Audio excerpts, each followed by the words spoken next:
Hello, good evening, everybody. So we are doing PCS nomination register A2 and C का course. So हमारा जो science का course चल रहा है, we are done with 9 lectures. Basic हमारा जो स्टार्टिंग वाला टॉपिक था that was health and disease और बायोलॉजी. हमने वो टॉपिक डिस्कस कर लिए हैं और हमारे 2 लेक्चर्स रिमेनिंग हैं सो दैट हम ये डिसीज वाला टॉपिक को कॉम्प्रिहेंसिवली कवर कर लें. After that we will start with the physics and chemistry part. वो बड़ा इंपॉर्टेंट एस्पेक्ट है जो बेसिक फिजिक्स एंड केमिस्ट्री के टॉपिक्स होते हैं जो 10th लेवल तक के या थोड़ा बहुत उससे ज्यादा है.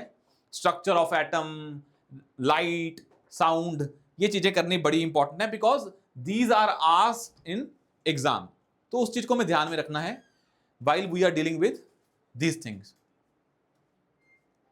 So let's start with the health and disease. हम last topic किया था when we were discussing about that the things, there are certain diseases we were discussing about. अब वो diseases को हम आगे continue करते हैं. जो हमारा लास्ट में हमने कोविड वायरस के बारे में पढ़ा था, वैक्सीन के बारे में पढ़ा था. Today we will discuss few more 5 to 10 diseases. Next lecture भी वो डिसीजेज वाला ही होगा. Then we will go into physics and chemistry. और एक टॉपिक और रिमेनिंग है आपका, that is IT, information technology. ये सिस्टम्स भी बड़े इंपॉर्टेंट हैं. आईटी में आर्टिफिशियल इंटेलिजेंस आ रहा है और ये आईटी का टॉपिक स्टैटिक कम होगा, डायनेमिक बहुत ज्यादा है. तो we will try to do static and dynamic इकट्ठे ताकि आपके करंट अफेयर्स भी उसी में कवर हो जाएं कि कौन से हमारे एलएलएम मॉडल्स आ रहे हैं, हमारा आर्टिफिशियल इंटेलिजेंस को लेके क्या सिस्टम्स हैं, 4G 5G इस पे पूछे जाते हैं, 1G 2G क्या था, एवोल्यूशन ऑफ दिस होल जो हमारा 5G वाला सिस्टम है, हमें वो भी पढ़ना पड़ेगा बिकॉज उस पर डायरेक्टली क्वेश्चन आ सकते हैं. 5G system is different from 4G in which aspect. तो ये सब कुछ हम करेंगे. तो हम देख लेंगे पहले फिजिक्स करनी है, केमिस्ट्री करनी है या आईटी वाला इंफॉर्मेशन टेक्नोलॉजी करनी है. जैसे भी होगा बस दीज 3 टॉपिक्स जो है हमारे रिमेनिंग है. ये नेक्स्ट 2 क्लासेस आज और कल की, नेक्स्ट इन द सेंस आज और कल की, ये होंगी हमारी बायोलॉजी और हेल्थ पे और फिर हम मूव कर जाएंगे आईटी या फिजिक्स और केमिस्ट्री पे. ठीक है. Now let's start with the diseases वाला एस्पेक्ट. अब इसमें एक डिसीज आती है आपकी रेबीज. बड़ी न्यूज में भी थी ये क्योंकि that topic was in news for the reason that कि इस टॉपिक से रिलेटेड दिल्ली में हो रहा था ना वो डॉग्स वाला इशू. तो उसको लेके भी पूछ सकते हैं भाई जो रेबीज है ये डिसीज क्या है, वायरस करता है, कौन करता है, क्या इंपैक्ट होते हैं, क्या वैक्सीन है कि नहीं है. तो हमें वही पढ़ना है. तो फर्स्ट ऑफ ऑल हमें पता होना चाहिए rabies disease is very dangerous one. अगर मान लो, और मेनली ये कैसे होती है, डॉग बाइट से. अगर पेपर में क्वेश्चन आता है क्या ये ओनली डॉग बाइट से होती है, तो आंसर विल बी नो. 99% ये होती है डॉग बाइट से, बस इतना पता होना चाहिए. There are other ways also to cause rabies. तो बाकी भी हैं तरीके पर 99% होती है डॉग बाइट से. और इतना पता होना चाहिए आपको, सबसे इंपॉर्टेंट इशू कि this disease is caused by a virus. ये पता होना चाहिए कि डिसीज कैसे कॉज्ड बाय अ वायरस. वो वायरस डॉग से इंसान में आता है after dog bite, but it is a vaccine preventable disease.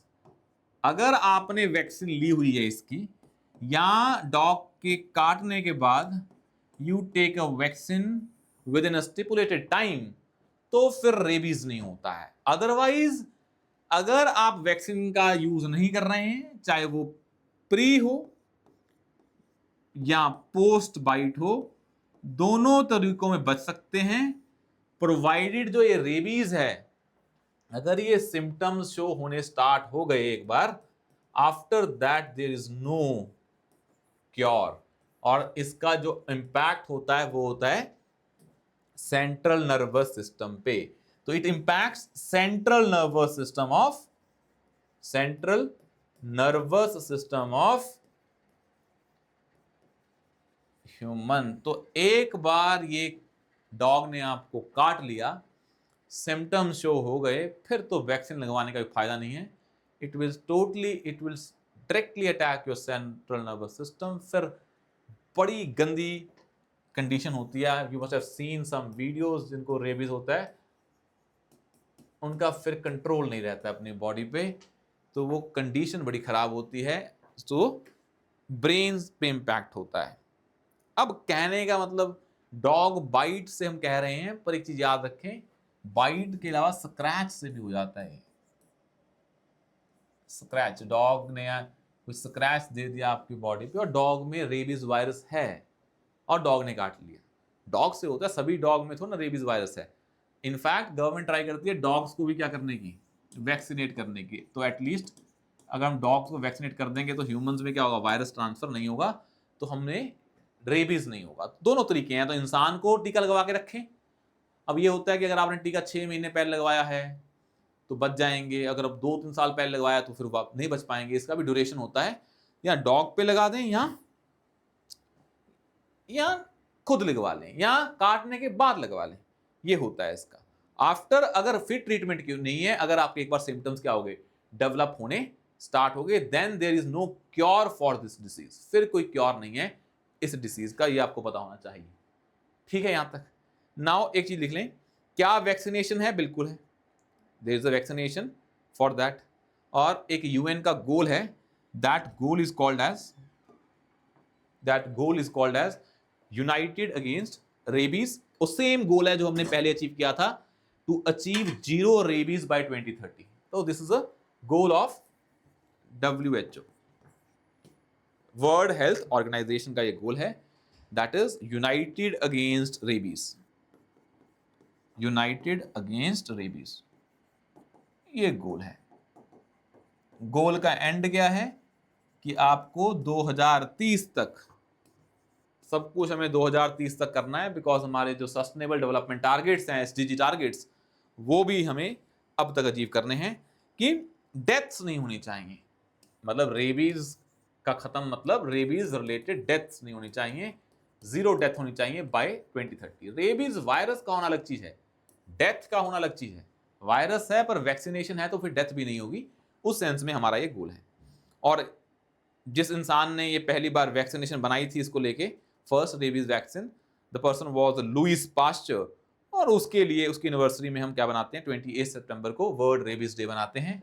28 सितंबर। अगर पीसीएस ने फैक्चुअल पूछना स्टार्ट किया तो पता होना चाहिए क्यों बनाते हैं, because of the anniversary of Louis Pasteur, because he developed the first rabies vaccine. ये भी फैक्ट बड़ा इंपॉर्टेंट है।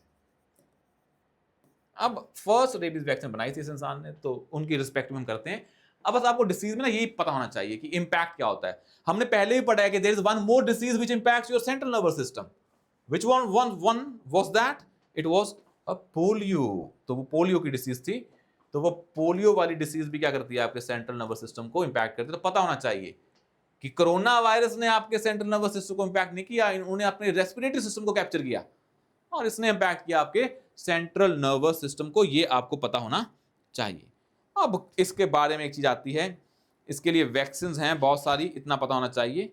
और इंडिया में 36% ऑफ दुनिया के केसेस हैं। जैसे आपको बताया था ना कि यही पता होना चाहिए कि इंडिया में 36% ऑफ टोटल केसेस जो दुनिया में हैं वो कहाँ पे हैं, इंडिया में है। तो आपको ये फैक्ट भी पता होना चाहिए कि भाई रेबीज को लेके ये कंडीशन चल रही है इंडिया में। तो पूछ लेंगे कि इंडिया में इतने केसेस नहीं है, नहीं, इंडिया में बहुत ज्यादा केसेस हैं, 36% of total cases in the world. और तभी गवर्नमेंट ने रेबीज को नोटिफाइबल डिसीज बना रखा है। मतलब नोटिफाइबल डिसीज का मतलब है कि जब भी कोई रेबीज का केस आएगा that should be notified in a official document. तो गवर्नमेंट ने बनाया है, गवर्नमेंट ऑफ इंडिया ने बनाया इसको नोटिफाइबल डिसीज, ताकि हमें रेबीज के बारे में पता हो कि कहां कहां फैल रहा है, ताकि टीकाकरण किया जा सके। बिकॉज बताया ना, this is very dangerous disease. अब किस डॉग को है, किसको नहीं है, आपने टीका लगवाया है नहीं लगवाया, तो ये सारे रिपोर्टिंग होनी चाहिए ताकि हम इस प्रॉब्लम को डील कर सकें। That is a very important thing. अब एक आइडिया आता है that is called as one health approach. You have to remember that idea. ये आपको प्री में मतलब प्री तो आपका तो है ही प्री का पेपर, हम बार बार प्री बोल रहे हैं, मतलब आपका पेपर में आ सकता है वन हेल्थ अप्रोच। हम बाकी एग्जाम पढ़ाते हैं तो हमारे उसमें प्री मेंस होता है, तो आदत पड़ रखी है। ये ही एग्जाम है जिसमें एक ही पेपर है, तो अच्छी बात भी है। पर वन हेल्थ अप्रोच का मतलब क्या है, अगर कंसेप्ट आपसे पूछते हैं पेपर में, इट सिंपल मींस दैट अगर हमें हेल्थ को डील करना है, अब हमें सब कुछ एक मानना पड़ेगा। एनिमल, इन्वायरमेंट, ह्यूमन, सब एक हैं। मतलब पहले क्या होता था, हेल्थ की प्रॉब्लम है तो ह्यूमन से फोकस करो, इन्वायरमेंट पे मत करो। बिकॉज यू नो कोविड जो हुआ है, Covid is a zoonotic disease, rabies is a zoonotic disease. Animal से इंसान में आ रहा है। Zoonotic disease, Covid is a zoonotic disease.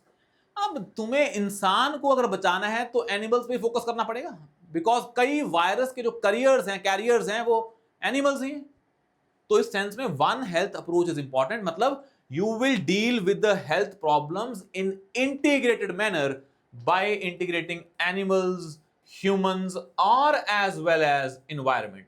This integrated approach is very important. This integrated approach is very very important.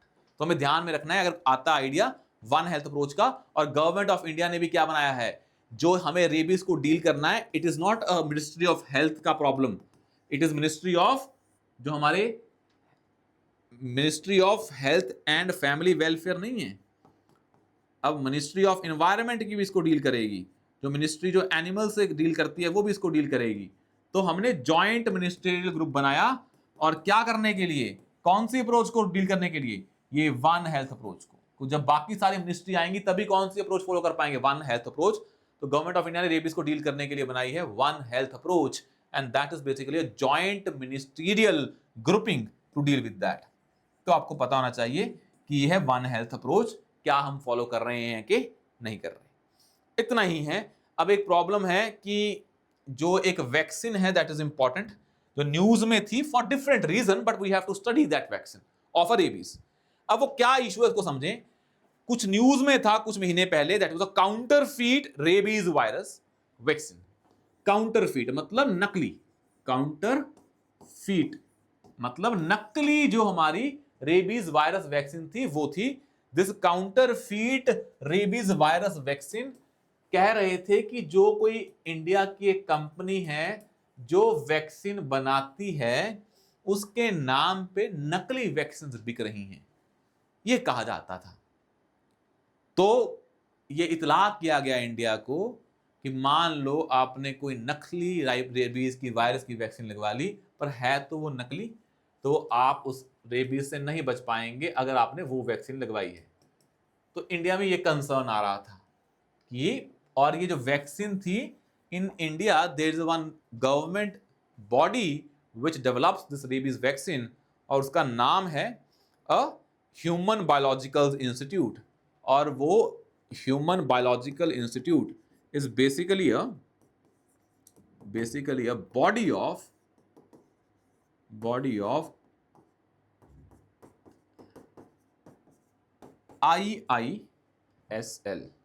IIL, that is Indian Immunological Limited, IIL Indian immunological limited, ये बनाती है vaccine जिसकी नकली vaccine मिल रही थी। ये कहा जा रहा था,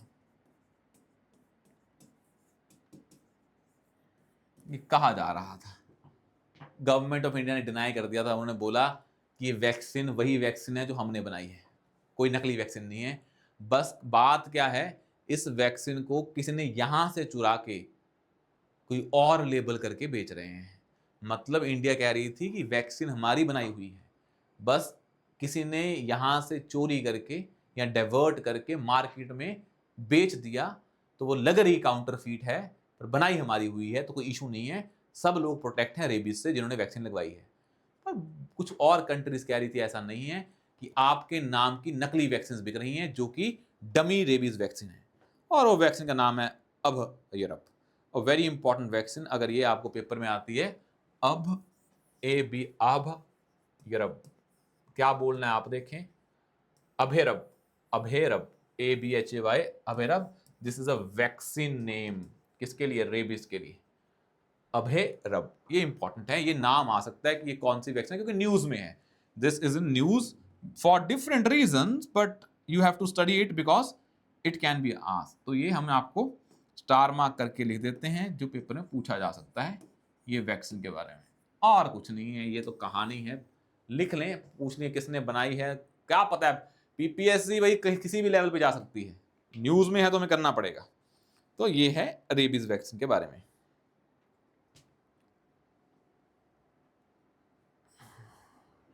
अब आता है ह्यूमन पैपिलोमा वायरस, ये बड़ा न्यूज में रहता है। आपने सुना होगा सर्वाइकल कैंसर के बारे में, उसी के लिए है HPV virus, human papilloma virus. इसमें ना कुछ फैक्ट्स हैं जो आपको लगेंगे कि भाई ये भी ऐसे था तो हम इसलिए इसको कर रहे हैं, बाकी इसको आपको थोड़ा बहुत आइडिया तो आपको होगा। ह्यूमन पैपिलोमा वायरस, मतलब this disease is called by virus, ये तो आपको क्लियर है, this disease is caused by virus. अब समझते हैं क्या है। पहली बात तो human papilloma virus is not caused by a single species of virus, there are group of viruses which cause this disease. तो आपको पता होना चाहिए HPV is a group of 150 viruses. ये एचपीवी वायरस एक वायरस नहीं है, इसके अंदर 150 टाइप्स हैं, पर उनमें से कुछ टाइप्स ही हैं जो क्या करती हैं, डिसीज करती हैं, सारी की सारी नहीं करती। मतलब पहला तो ये क्लियर हो कि human papilloma virus is not just a one type of virus, there are 150 related viruses to that, और इनमें से 40 वायरसेस हैं, इस टाइप में 40 टाइप्स के वायरसेस हैं which cause a disease which is basically a genital disease, sexual organ से related disease है, both in male as well as female. तो एक चीज तो क्लियर होनी चाहिए, it is not a female का disease, it is a male disease also. अब आपको पता होगा पैपिलोमा जो है word, it is related to the word warts, ये वर्ड है रिलेटेड टू वॉट्स, तो फोड़े हो जाते हैं ना, तो वो उससे रिलेटेड है। अब क्या है, ये जो 150 टाइप्स ऑफ वायरसेस हैं एचपीवी, इसके 40 वायरसेस हैं which create this problem of warts around genital areas। अब क्या है, ये सारे वायरसेस डेंजर नहीं है, पर sometimes these warts can lead to a cancer and that is called as cervical cancer।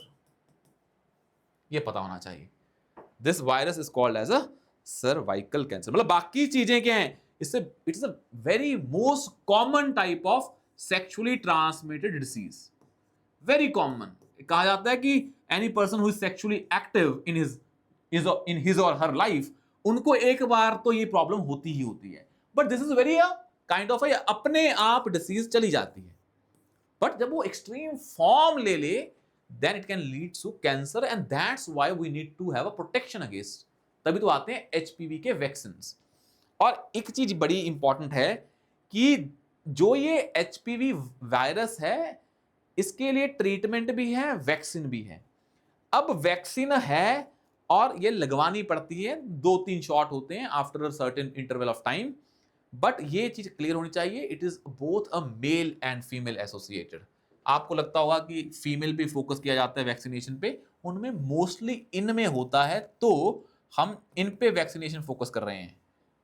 ये सर्वाइकल जब हम कैंसर की बात करते हैं, if you have studied about reproductive system, तो आपको ये आइडिया होगा कि भाई ये किससे एसोसिएटेड है।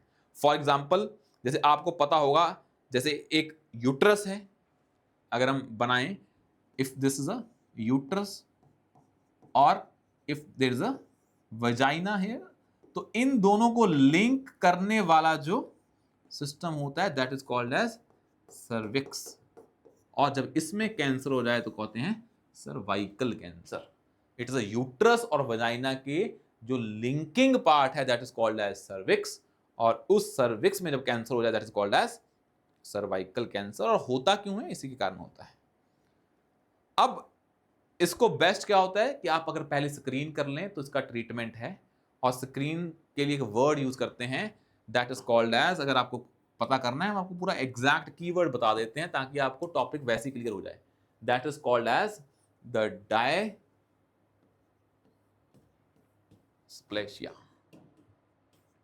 डायस्प्लेशिया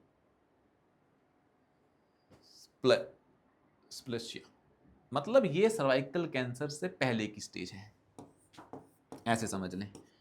ये स्टेज आती है, फिर होता है cervical cancer. If you can detect that stage, तो फिर आप इस चीज से बच सकते हैं, एचपीवी कैंसर से। बट एचपीवी वायरस से हमेशा कैंसर नहीं होता है, ये चीज आपको पता होनी चाहिए। बहुत सारी वैक्सीन हैं, let's study about few of the vaccines which is associated with HPV virus। पहला है सियोलिन। सियोलिन, और ये क्यों है important, because it's a very general topic now days, तो हम इसको कर रहे हैं। तो वैक्सीन जो दो हैं मैं यहाँ लिख देता हूँ, mark these very important. One is Cecolin, एक है सर्वैक। तो हमें पढ़ना है कि ये सियोलिन किसने बनाई है, ये पता होना चाहिए। और एक वैक्सीन है दैट इज कॉल्ड एज, जो हमारी क्या है, Cervavac. Cervavac, there are 2 vaccines for HPV, ये आपको पता होनी चाहिए। These 2 vaccines are important.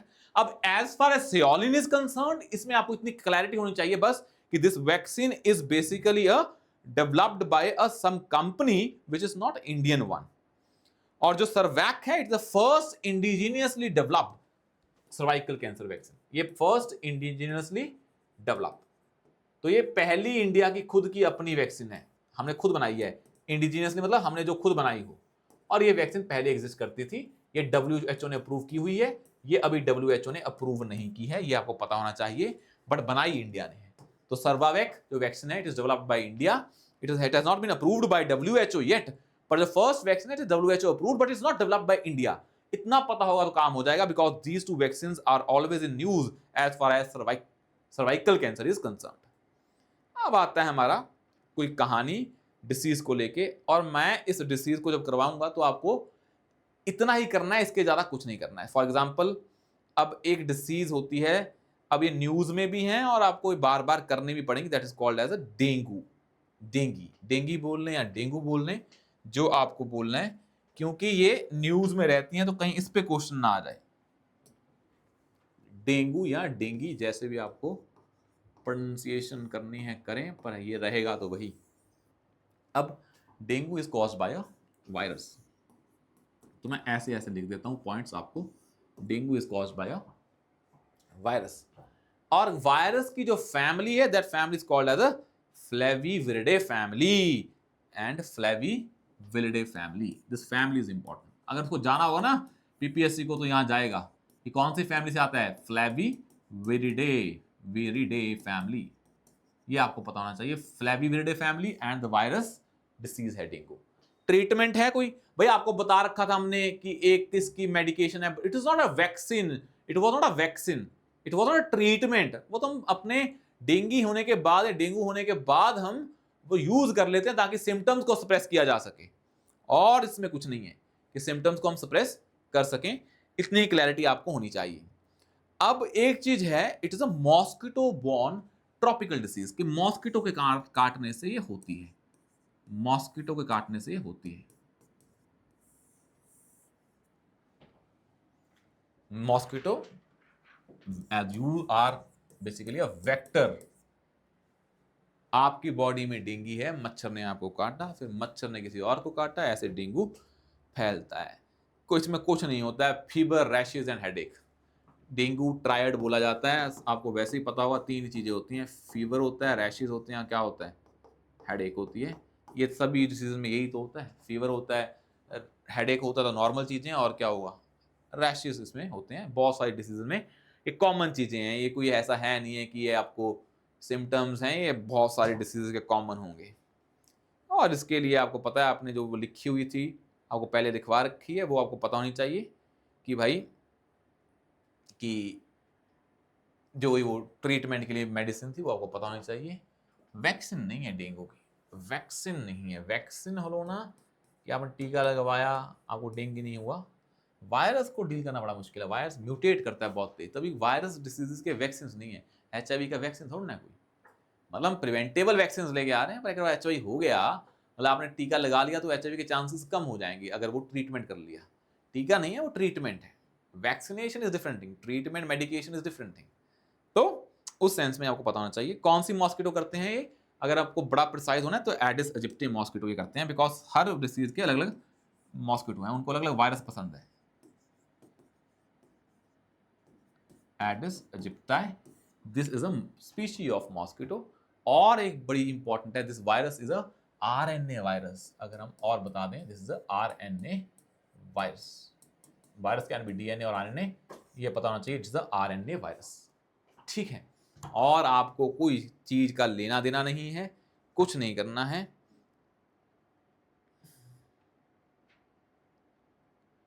एक टर्म एसोसिएटेड है इससे, अगर कोई बच्चा 10 साल से कम उम्र का है, आयु का है, उसे होती है डेंगू हेमरेजिक फीवर।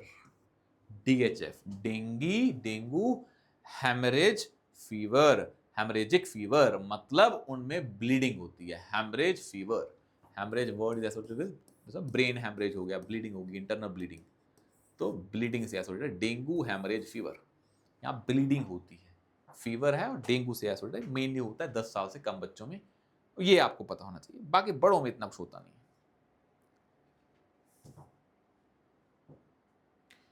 अब एक चीज आती है कि भाई डेंगू का कोई ट्रीटमेंट है, हो गया तो गया, ट्रीटमेंट नहीं है। सिम्टम्स का ट्रीटमेंट अलग चीज होती है। अब मैं पहले बता देता हूँ, आपको कोई डिसीज हुई, उसके सिम्टम्स हैं, उसको ट्रीट कर लें, वो अलग चीज है। डिसीज का ट्रीटमेंट है कि नहीं है, तो एज सच इसका ट्रीटमेंट नहीं है। हाँ, हम इनके वैक्सीन बना रहे हैं, इसका ट्रीटमेंट नहीं है, नो ट्रीटमेंट। सिम्टम्स का ट्रीटमेंट होगा, वो बात अलग चीज है, that is totally a different ball game. Disease का ट्रीटमेंट नहीं है। हाँ, वैक्सीन हम बात करें तो अभी इंडिया का अपना कोई वैक्सीन है नहीं है, डेवलप कर रहे हैं, वो बात अलग है। तो डेंगू के लिए मेडिकेशन थी डेंगवेक्शिया, ये जो वैक्सीन है that is called as DengiAll, that vaccine called as DengiAll, या this vaccine is called as ऐसे DengiAll, and this is a vaccine is under trial, अभी ये ट्रायल्स में है, इस पे हम ट्राई कर रहे हैं इस वैक्सीन को बनाने का, ये आपको पता होना चाहिए। हाँ, पहले कोई वैक्सीन एग्जिस्ट करती हैं, बिल्कुल करती हैं, डेंगुवेक्शिया एंड टैक 003, ये आपको बता रखा था, इंडिया की नहीं है। Dengvaxia and TAK 003, these are other vaccine for dengue, पर ये इंडिया की नहीं है। तो इंडिया की वैक्सीन जो बन रही है वो है डेंगियाल, और ये है डेंगियाल वैक्सीन, ये हम बना रहे हैं, अभी ट्रायल फेज में है, इंडिया की खुद की अपनी है। दो बनी हुई है, वो है डेंगुवेक्शिया और टैक 003, ये वैक्सीन डेंगू के लिए बनी है। तो अगर हम बात करें कि क्या डेंगू का ट्रीटमेंट है, आंसर विल बी नो। बचाया जा सकता है तो वैक्सीन तो दी जा सकती है, कितनी इफेक्टिव है that is different ball game, because virus के अगेंस्ट वैक्सीन बनाना बहुत मुश्किल होता है। जो बनी हुई है वो आपको पता होनी चाहिए। These are the diseases and this is a basically vaccine that you have to remember. अब हमें करना है एक बड़ा इंपॉर्टेंट डिसीज जो न्यूज में रहता है, जापानीज इंसेफेलाइटिस, ये हो गया डेंगू। बस इतना याद रखें कि इसका ट्रीटमेंट है, किसी डिसीज का ट्रीटमेंट, डिसीज का। अब ये मत करें आपने कोई मेडिकेशन याद कर ली, बोलेंगे ट्रीटमेंट ही है। डिसीज का ट्रीटमेंट अलग चीज होती है, सिम्टम्स का अलग होती है। ट्रीटमेंट है कि नहीं है, नो या यस, उसके लिए वैक्सीन है कि नहीं है, ये देख लें। और एक मैक्सिमम ये देख लें कि वैक्सीन इंडिया का है क्या बाहर का, वैक्सीन है या नहीं, अगर है तो नाम याद कर लें, इंडिया का अपना कोई है कि नहीं। डेंगू में इंडिया का अपना नहीं है, बन रहा है, हाँ दूसरा है, दो हैं, ट्रीटमेंट है नहीं है। तो ऐसे देखते रहें, ऐसे हर डिसीज़ को पढ़ते रहें, क्योंकि मेन टॉपिक इसी में आते हैं डिसीज़ के वैक्सीनेशन को लेके। अब आता है जापानीज इंसेफेलाइटिस, ये मैंने आपको पहले भी लिखा रखा था ना, डेंगुवेक्शिया। तो उस टाइम मैंने आपको बताया था कि डेंगू के ट्रीटमेंट के लिए ये हमारे पास क्या है, वैक्सीन है। मैंने आपको ये बताया था ट्रीटमेंट के लिए नहीं होती है, ट्रीटमेंट तो है ही नहीं है इसका। डेंगू से बचने के लिए क्या है, डेंगुवेक्शिया। आप वैक्सीन बनाई, आपने टीका लगवा लिया डेंगुवेक्शिया का, चांसेस है आपको डेंगू नहीं होगा, पर अगर हो गया फिर बाद में ट्रीटमेंट नहीं है। पोलियो वायरस की वैक्सीन है, सॉरी रेबीज वायरस की वैक्सीन है, बिल्कुल है, टीका लगता है। एक बार रेबीज हो गया, सिम्टम स्टार्ट हो गए, फिर कोई ट्रीटमेंट नहीं है। तो ट्रीटमेंट अलग चीज होती है, प्रिवेंशन अलग चीज होती है। ट्रीटमेंट और क्योर अलग चीज है, प्रिवेंशन अलग चीज है, ये क्लैरिटी आपको होनी चाहिए। ट्रीटमेंट ऑफ डिसीज अलग चीज है और ट्रीटमेंट ऑफ सिम्टम्स अलग चीज है, ये क्लैरिटी होनी चाहिए। Now the next disease is called as Japanese encephalitis.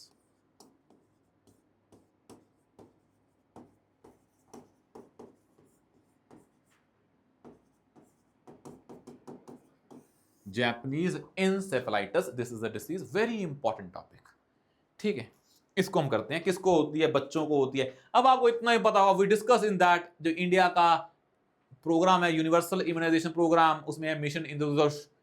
अब ये इंडिया में कुछ ही डिस्ट्रिक्ट्स के लिए है, कुछ ही रीजन्स के लिए है। कौन सा वैक्सीन, जापानीज इंसेफेलाइटिस वैक्सीन। जल पी लें, फिर हम आपको करवाते हैं इस वैक्सीन के बारे में, कैसे होती है, क्यों होती है, जहाँ वेट एरियाज होते हैं वहां पे ज्यादा होती है, ये सारी कहानी देखते हैं।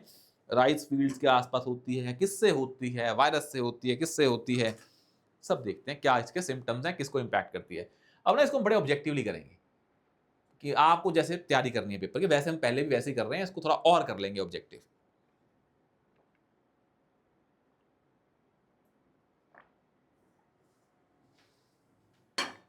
अब देखें इस डिसीज के बारे में, जापानीज इंसेफेलाइटिस। अब देखें, this disease is basically affecting the brain. तभी ये ब्रेन पे इंपैक्ट करती है। एक डिसीज है ना, जिका वायरस, जिका फॉरेस्ट के आसपास अफ्रीका में है ये, उससे डिसीज होती है माइक्रोसेफेले,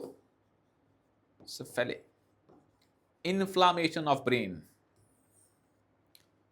माइक्रोसेफेले, that is inflammation of brain, और it is also affecting the brain of a child. It means it is a children को impact करने वाली डिसीज ज्यादा है। ये ब्रेन को इम्पैक्ट करती है, चिल्ड्रन के लिए बड़ी डेंजरस है ये, वेरी डेंजरस, ब्रेन पे इम्पैक्ट करती है। सेंट्रल नर्वस सिस्टम को इम्पैक्ट करने वाला पोलियो भी है, रेबीज भी है, और एक और आया है Japanese encephalitis. This is also impacting the not central nervous system but brain in general. तो उससे आपको पता लगता है इससे क्या होता है, करने वाला कौन है, दैट इज वायरस। करने वाला कौन है डिसीज, दैट इज वायरस। कैसे फैलता है, दैट इज मोर इंपॉर्टेंट। तो पिग्स एंड बर्ड्स, और जो ये पिग्स और बर्ड्स हैं, आपको वेडिंग वर्ड्स, एग्जैक्ट जो वर्ड लिखा होता है वो होता है वेडिंग वर्ड्स, बर्ड्स, पिग्स और वेडिंग बर्ड से ये फैलता है, किसमें, इंसानों में। बट इंपॉर्टेंट इज दिस, ये ह्यूमन टू ह्यूमन ट्रांसमिट नहीं होता है, मतलब it is a zoonotic disease. ये एनिमल से ह्यूमन में फैलता है। अभी तक ये केस नहीं फाइंड किया कि it transmits from human to human.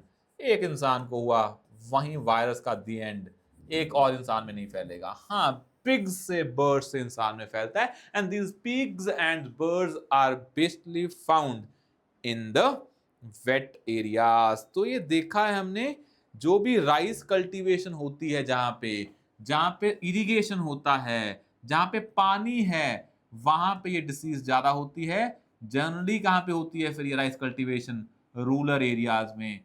तो we find this disease mostly in rural areas, because जो भी इसके क्या होस्ट हैं वो इसी के अराउंड मिलते हैं। इतना पता होना चाहिए। And this vaccine has been covered under the mission Indradhanush that we discussed few days back. तो पता होना चाहिए, मिशन इंद्रधनुष, उसके अंदर ये कवर्ड है for selected areas, because this disease is also in a selected areas. Japanese encephalitis, ये हो गया है आपका। वैक्सीन अवेलेबल है भाई, तभी तो हमारा मिशन इंद्रधनुष जो वैक्सीन लगाता है, तभी तो इसकी क्या होगी, वैक्सीन तो होगी ही होगी। अगर ये किसमें है, मिशन इंद्रधनुष में है, तो ये क्लैरिटी होनी चाहिए। आप पिग्स मेनली कैरियर होते हैं इसका, और पिग से ये फैलता है। अब किसके कारण फैलता है, इसका मतलब ये है कि पिग के काटने के कारण नहीं फैलता है, पिग्स में ये वायरस होता है। अब ये पिग में वायरस किस में जाएगा, मॉस्किटो में जाएगा, और वो मॉस्किटो के काटने से इंसान को होता है, मॉस्किटो के काटने से इंसान को होता है। तो ये वायरस पिग से जाता है मॉस्किटो में, और फिर मॉस्किटो से जाता है ह्यूमन में, फिर ह्यूमन में वो एंड हो जाता है, बिकॉज ह्यूमन टू ह्यूमन तो पॉसिबल है ही नहीं है।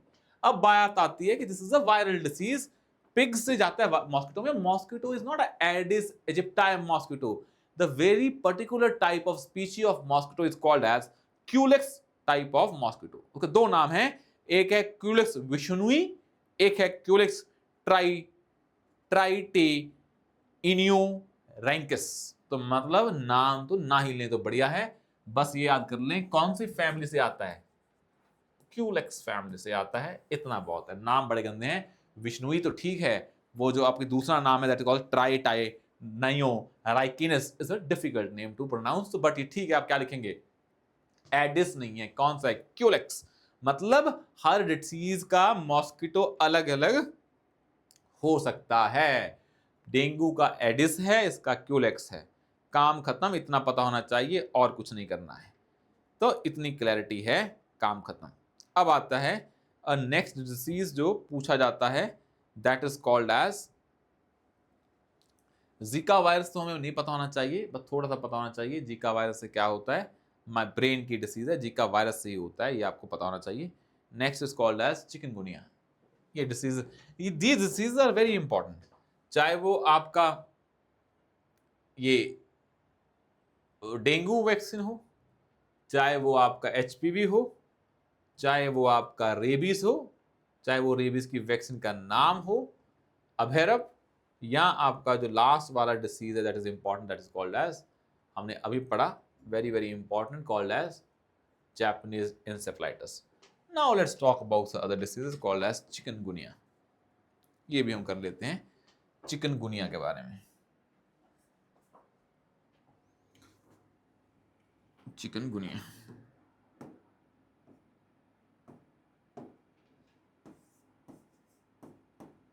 अब ना ये सेम डेंगू चिकनगुनिया ये सब न्यूज़ में चलती रहते हैं। अब ट्राई करें कि जब ये डिसीज़ कर रहे हैं, इसमें भी बस ये देख लें कि ये कैसे होता है। भाई भी अब चिकनगुनिया की डिसीज़ है, वायरस है एक, कौन से वाला? आरएनए वायरस ही करता है किसको? चिकनगुनिया को। इट्स अ आरएनए वायरस, उसके कारण ये होता है, that you must be remembering. और कौन सी फैमिली का है? टोगाविरिडे फैमिली है। जैसे उसमें क्या था, फ्लैविविरिडे पढ़ा है हमने अभी, ये कौन सा है? टोगाविरिडे। तो एटलीस्ट आपको इतना पता हो, इस फैमिली से बिलोंग करता है। इनके परिवार भी पता होने चाहिए, अपने नहीं पता है, इनके पता करें। जैसे dengue is from a flaviviridae family, तो क्लियर है कि डेंगू और chikungunya virus are different family के हैं। एक है flaviviridae family, other one is called as, जो आपको याद रखनी है, टोगाविरिडे फैमिली। अब ये भी वायरस है, ये भी आरएनए वायरस है, ये भी आरएनए वायरस था डेंगू वाला, बस फैमिली में फर्क है। तो फैमिली को याद किया हमने। अब हम देखते हैं कि और क्या फीचर्स हैं किसके? चिकनगुनिया के। इसमें भी वही होता है, फीवर, इसमें भी फीवर है, इसमें भी रैशेस हैं, इसमें भी क्या है आपका पेन है, मसल पेन है, उसमें होता है हेडेक, इसमें भी हेडेक है, ऑलमोस्ट सेम है। बट सबसे अच्छी बात क्या है कि ये भी किसके काटने से होता है? जैसे dengue was basically happening because of Aedes aegypti, it is also happening because of the same mosquito species that is Aedes aegypti. ये भी पता होना चाहिए, कंपेयर करके लिखते रहें। ये ही पूछे जाएंगे डिसीजेस में, एडिस एजिप्टाई। कल हम और भी डिसीजेस करेंगे, इनमें से ही क्वेश्चन आते हैं क्योंकि टॉपिक अलग है डिसीजेस का। बायोलॉजी हमने पढ़ ली है, इसके इस जो हमने पढ़ा है ना बायो के बारे में, उससे ज़्यादा कुछ नहीं करना है आपको। डिसीजेज जो हमने कर ली, इससे ज़्यादा कुछ नहीं करना है आपको। इसी से क्वेश्चन आएंगे, इससे नहीं आए तो किसी को नहीं आते होंगे, तो छोड़ दें अपने आप। अब है ये दो चीज़ें हो गई हैं वायरस की। अब एक चीज़ पकड़ लें, इसका भी कोई क्योर नहीं है, इनका भी कोई क्योर नहीं है। वैक्सीन है या वैक्सीन वुक्सीन है, क्योर नहीं है, एक बार हो गया तो गए। Prevention, vaccine is for prevention, तो उसके लिए वैक्सीन है। जैसे एक वैक्सीन का नाम है, अगर आपको याद करना है, this is a vaccine name, Ixchiq vaccine है, बिल्कुल है। इंडिया के नहीं है, नाम से पता लग रहा है बाहर की है, हमारे नाम तो बड़े सिंपल से होते हैं। और काम खत्म, इतना पता चाहिए, it is less dangerous than dinghy, it is less dangerous than dinghy, less dangerous than dinghy. Chikungunya, बस इतना पता हो। अगर कंपैरिजन पूछते हैं तो दो चार पॉइंट तो पता ही होने चाहिए, ये मॉस्किटो के काटने के कारण होते हैं और कुछ नहीं है।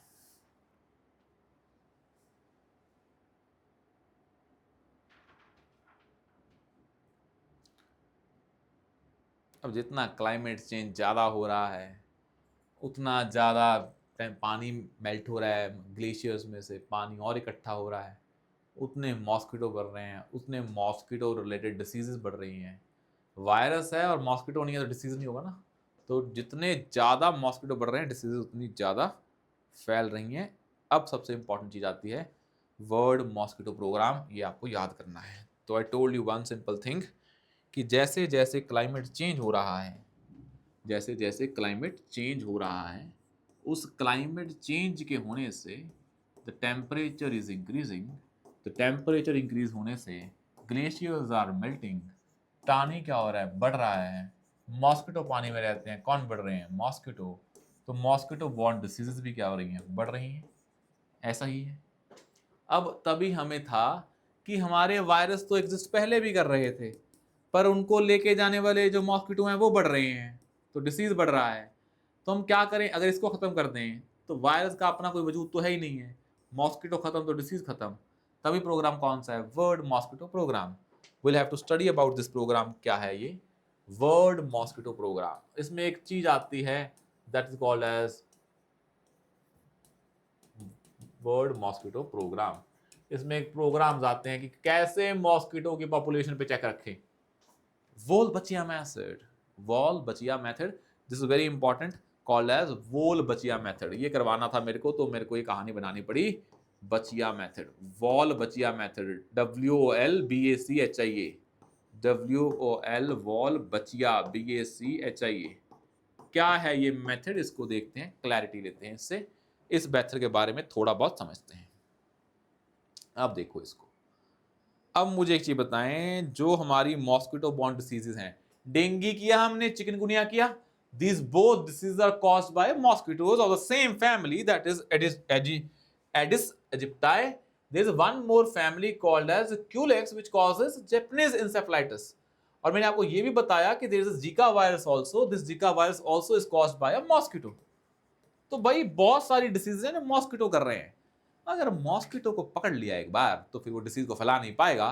अब वैसा ही प्रोग्राम है that is called as a Wolbachia method. क्या करते हैं इसमें, अब बस एक चीज ध्यान में रखें कि हम क्लाइमेट चेंज के बाद मॉस्किटो की अगर पॉपुलेशन को कम कर दें, कैसे भी करके कर दें, तो हमारा क्या हो जाएगा, मॉस्किटो बॉर्न डिसीज क्या हो जाएंगी, कम हो जाएंगी। इतनी क्लैरिटी होनी चाहिए। अब क्या करते हैं, कैसे करते हैं, लेट्स सी दैट। क्या है ये वोल-बचिया, बड़ा सिंपल सा है, 5 मिनट में समझ जाएंगे और कुछ नहीं है इसमें।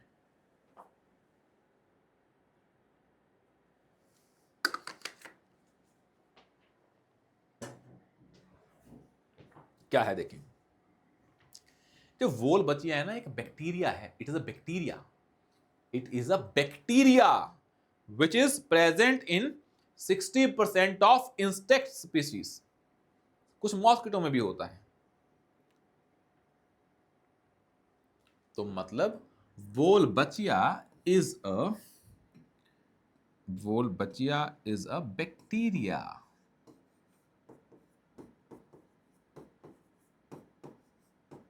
इट इज अ बैक्टीरिया, ये क्लियर होना चाहिए।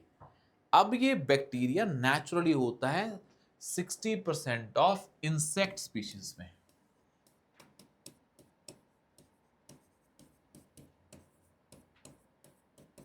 तो क्या करें भाई, अगर ये बैक्टीरिया है, इंसेक्ट्स में होता है, तो क्या करें फिर उसका। और इंसेक्ट में मॉस्किटोज भी आती है ना। अब ये बताना पड़ेगा तो मुश्किल बात है। इंसेक्ट मतलब इंक्लूड्स मॉस्किटोज आल्सो। मतलब 60% इंसेक्ट्स में, मतलब मॉस्किटोज में नेचुरली वोल-बचिया बैक्टीरिया होता है। अब ये बैक्टीरिया क्या होता है, it is the most common reproductive parasite, most common reproductive parasite, मतलब these are like a parasites. अब जब ये रिप्रोडक्टिव पैरासाइट है, जिस भी मॉस्किटो में ये होगा, उसको क्या कर देगा, ये रिप्रोडक्टिव सिस्टम को खत्म कर देगा, इनएक्टिव कर देगा। अगर यही वोल-बचिया हम कौन से वाले मॉस्किटो में डाल दें, एडिस मॉस्किटो में डाल दें, एडिस एजिप्टाई, इस मॉस्किटो में डाल दें, जिसमें कि नेचुरली वोल-बचिया नहीं होता है। इंसेक्ट्स में होता है, मॉस्किटो में होता है, पर नेचुरली एडिस एजिप्टाई में नेचुरल ये वोल-बचिया बैक्टीरिया नहीं होता है नेचुरली। अगर हम इस एडिस वाले में इस वोल-बचिया बैक्टीरिया को डाल दें, इट इज अ पैरासाइट, तो जो मॉस्किटो हैं वो आगे ब्रीड करना बंद कर देंगे। तो इससे क्या होता है, एक चीज समझें, दिस वोल बचिया can help reduce the transmission of virus in the people.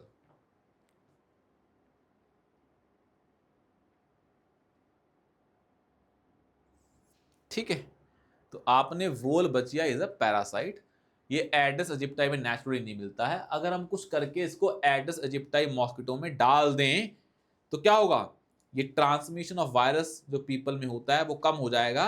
क्यों, जब ये मॉस्किटो के सेल में जाता है तो ये this parasite compete successfully against other parasites. तो आपके ये जो हम आपका मॉस्किटो है एडिस, इसमें अगर आपका डेंगू वायरस होगा, वो भी क्या एक तरह का पैरासाइट, ये जो डाला हमने वोल बचिया वो भी एक तरह का पैरासाइट। जब ये इसमें जाएगा तो किससे कंपीट करेगा, ये इस वाले वायरस से, तो ये वायरस ट्रांसमिट नहीं हो पाएगा। तो now you have to type of parasites. एक तो आपने आर्टिफिशियली डाला कौन सा, वॉल बचिया, जो कि कुछ इंसेक्ट्स में होता है। एक आपका डेंगू वायरस एग्जिस्ट कर रहा है पैरासाइट। जब आपने वायरस पैरासाइट एक पैरासाइट डाल दिया है वोल बचिया, तो वो कंपीट करेगा, जो ये पैरासाइट एंटर कर रहे हैं, वायरस एंटर कर रहे हैं डेंगू चिकनगुनिया के, उनसे कंपीट करेगा और उनको आगे जाके मल्टीप्लाई नहीं होने देगा। तो इससे क्या होते हैं, डेंगू और चिकनगुनिया आगे नहीं फैलते। ये आपको पता होना चाहिए। This is simple of wall बचिया। क्वेश्चन आता है, वोल बचिया मेथड से क्या होता है, डेंगू प्रिवेंशन को रोका जा सकता है। क्यों, because it is a parasite, ये वायरस में वैसे एग्जिस्ट करता है। अगर ये आ गया तो बाकी जो पैरासाइट है, वायरसेस है, मतलब जो आपके डेंगू डूंगू, उनको साथ कंपीट करता है। तो जो दो कंपटीशन में आ गए तो फिर कंपटीशन में तो पंगा ही पड़ता है, वो बात है इसमें। ठीक है, this is a important disease that you have to keep in mind. Now talks about the influenza.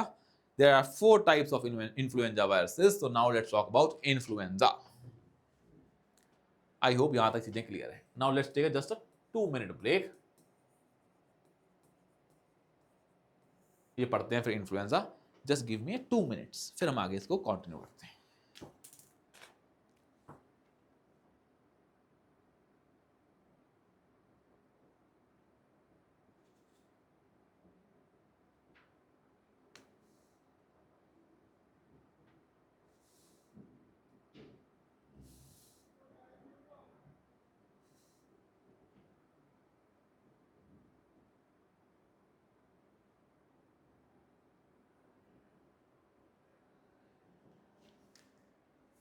ठीक है, अब हम करते हैं इसको आगे। अब ये जैसे मर्जी कर लें इसको। अगर आप ये कह रहे हैं कि बोल बचिया हमने पढ़ा था कि ये इसके कारण, आपने कहा कि बैक्टीरिया रिप्रोड्यूस नहीं होता, दोनों काम करता है। जब आपने ये पैरासाइट डाला, जब आपने ये पैरासाइट डाला, कौन सा, बोल बचिया, कौन से मॉस्किटो में,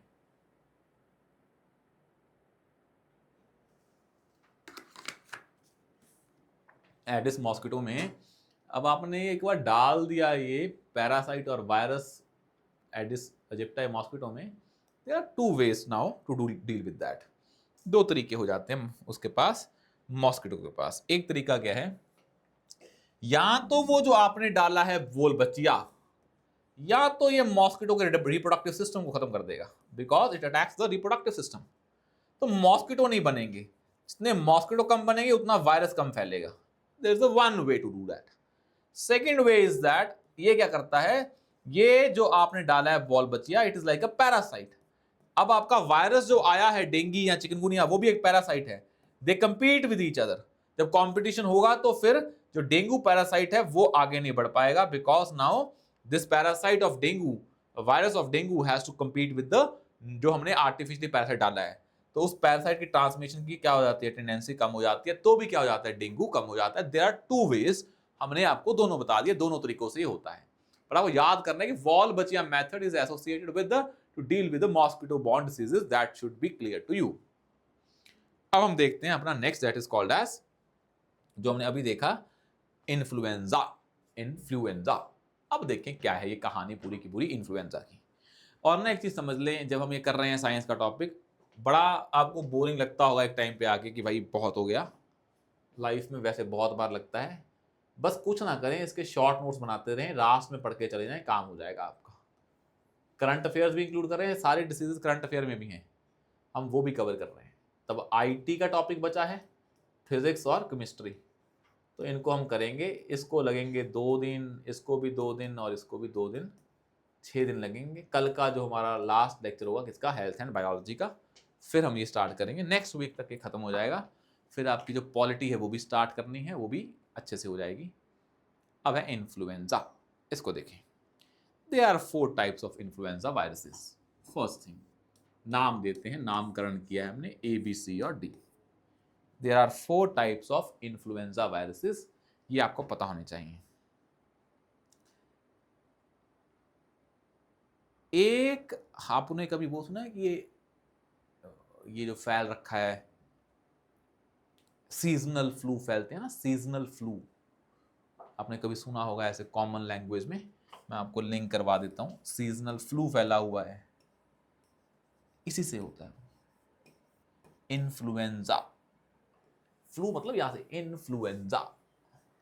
जो इन्फ्लुएंजा ए टाइप वायरस है, दिस या बी टाइप वायरस है, दिस कॉल्ड सीजनल फ्लूज, इनसे होते हैं। वायरस है, सीजनल फ्लू हो जाते हैं। सर्दी जुकाम बुखार नहीं होता है, वो सीजनल फ्लू आते हैं। अब एक चीज समझें, इन्फ्लुएंजा ए वायरस अगर मैं आपको पढ़ाऊं, फिर बी भी पढ़ाना पड़ेगा, फिर सी भी, फिर डी भी, पर हम पढ़ेंगे इन्फ्लुएंजा ए वायरस। आपने सुना होगा स्वाइन फ्लू कभी पहले, या कभी आपने दिमाग में सुना होगा कि स्वाइन एवियन इन्फ्लुएंजा, ये सुना होगा। मतलब आपने कभी ये सुना है H1N1, H3N1, these all are influenza viruses. ये डिफरेंट टाइप के हैं। तो हमें इन्फ्लुएंजा टाइप ए वायरसेस यही है जो क्या करते हैं, जो दुनिया में ग्लोबल पैंडेमिक फैलाते हैं। तो only influenza type A viruses, ये किससे एसोसिएटेड हैं, टाइप ए जो है influenza, it is related to जो हमारे क्या होते हैं, ग्लोबल पैंडेमिक्स होते हैं, ग्लोबल फ्लू होते हैं, जैसे स्वाइन फ्लू है। अब इस इन्फ्लुएंजा जो टाइप ए है, इसी के कारण पैंडेमिक फैलते हैं, इसी के कारण पैंडेमिक फैलते हैं। कोविड वायरस तो अलग था, पर अगर इन्फ्लुएंजा की बात करें तो उसमें टाइप ए है, वो ग्लोबल फ्लू फैलाता है, पैंडेमिक्स, दूर दूर तक वायरस फैलता है। और इसीलिए जो इन्फ्लुएंजा ए वायरस है, it is a basically important. दे अगर हम ए वायरस को डिवाइड करूं, 2 बेसिस होते हैं, एच और एन। हर वायरस पे क्या लगा होगा, प्रोटीन स्ट्रक्चर, प्रोटीन मतलब अमीनो एसिड मतलब basis. Influenza is basically RN, मतलब जो influenza type A is RNA virus. अब इस पे 2 प्रोटीन्स लगे हुए हैं, एच और एन। मतलब अगर हम बात करें इन्फ्लुएंजा, उसके 4 सब टाइप्स हैं, ए बी सी डी। ए है और बी है, उससे होते हैं सीजनल फ्लू, और जो ए है इससे होते हैं ग्लोबल पैंडेमिक्स या फ्लूज। तो दुनिया भर में फैलते हैं, उसे पैंडेमिक बोलते हैं। अगर कोई भी चीज़ एपिडेमिक है तो वो पैंडेमिक होते हैं, पूरी दुनिया में फैल जाना। कोविड हुआ था पैंडेमिक। एपिडेमिक होता है जो किसी लिमिटेड एरिया में हो, तो वो आपको पता होना चाहिए। अब ए जो वायरस है, इसमें 2 सब टाइप्स प्रोटीन आते हैं, वन इज कॉल्ड एज हेमाग्लूटिनिन और एक है न्यूरामिडेज। ये हेमाग्लूटिनिन, आप एच याद रखें, हेमाग्लूटिनिन। एक है न्यूरामिनिडेज, एन, बस एच और एन, हेमाग्लूटिनिन और न्यूरामिनिडेज, इतना पता होना चाहिए, आपको नहीं जाना डीप में। 2 प्रोटीन्स हैं, हेमाग्लूटिनिन एंड न्यूरामिनिडेज, एच एन एन। अब इन वायरसेस के बेसिस पे, ऐसे एच भी क्या है, ये हेमाग्लूटिन भी क्या है, H1 से लेके H18 सब टाइप्स का है। सेम हमारा जो न्यूरामिनिडेज है, ये भी N1 से लेके N11 तक का है, सब टाइप्स। अब इसकी कॉम्बिनेशन से बनते हैं, H1 भी हो सकता है N1, H3N2, तो ये अलग अलग तरह के वायरस बन जाएंगे। इन्फ्लुएंजा वायरस टाइप ए के सब टाइप्स हैं, टाइप ए सब टाइप्स। तो ये आपको पता होना चाहिए, ये क्लैरिटी होनी चाहिए। अब देखते हैं क्या है ये डिसीज। अब मतलब इन्फ्लुएंजा में 4 सब टाइप्स हैं ए बी सी डी, उसमें ए है जो और बी है उससे होते हैं सीजनल फ्लू, और A is responsible for pandemics, and A जो आपका इन्फ्लुएंजा है, they are two proteins to make that जो हमारा ये वायरस है आरएनए वायरस, उसमें एच है और एन है, हेमाग्लूटिनिन और न्यूरामिनिडेज, और ये एच और एन आगे जाके एच है 1 से लेके 18 सब टाइप्स का और एन है 1 से लेके 11 सब टाइप्स का, और इन कॉम्बिनेशन के बेसिस पे बनते हैं certain other types of viruses, जैसे कि एक है H1N1, H2N2, H3N2, ये अलग अलग टाइप के हैं। H1N1 is called as Spanish flu, ये पता होना चाहिए, स्पेनिश फ्लू। वैसे अलग अलग टाइप के हैं, तो मतलब बहुत कॉम्बिनेशन हो सकती है ना। अगर ये 18 का है, वो 11 का है, तो कर लो इसको मल्टीप्लाई पी एंड सी लगा के, तो इतने टाइप्स के पॉसिबल है 18 इंटू 11। पर हमें पता है H1N1 is called as Spanish flu, H3N1 is called as, H3N2 is called as Asian flu, और H3N2 is called as Hong Kong flu. H2N2 is called as Asian flu, H3N2 is called as Hong Kong flu. ये पता होने चाहिए, ये ऐसे फैले Asian flu, और कुछ नहीं है। ये होते हैं हमारे जो इन्फ्लुएंजा टाइप वायरस होते हैं। एक होता है swine flu, that is important, that is called as influenza.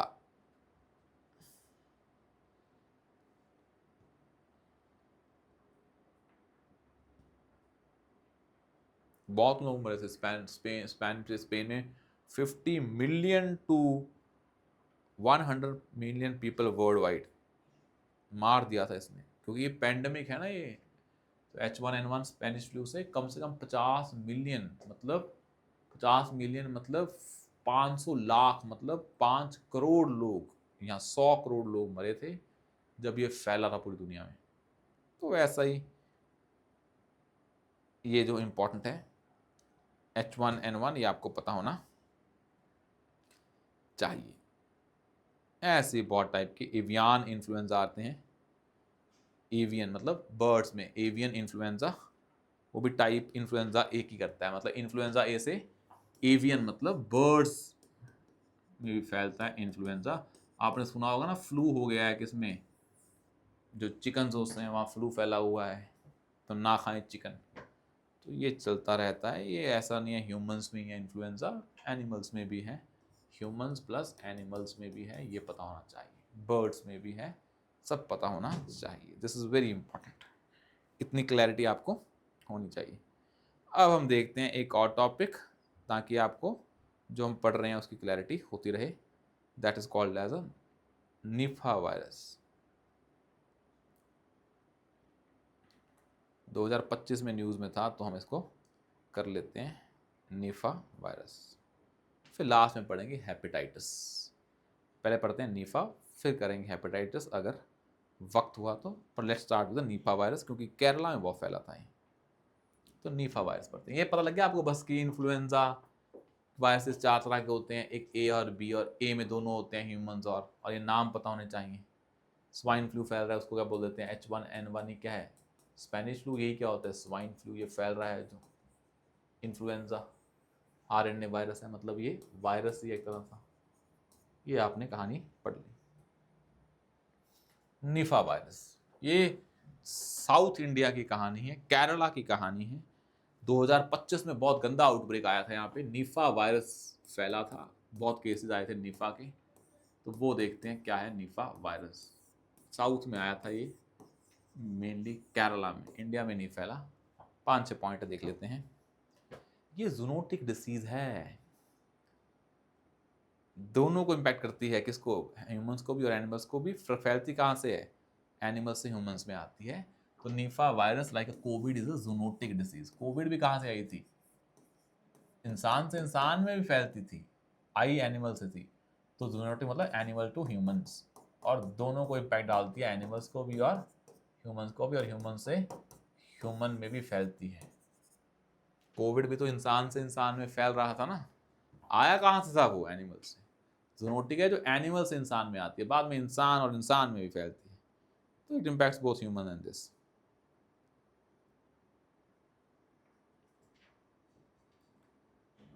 Fruit bat से आता है।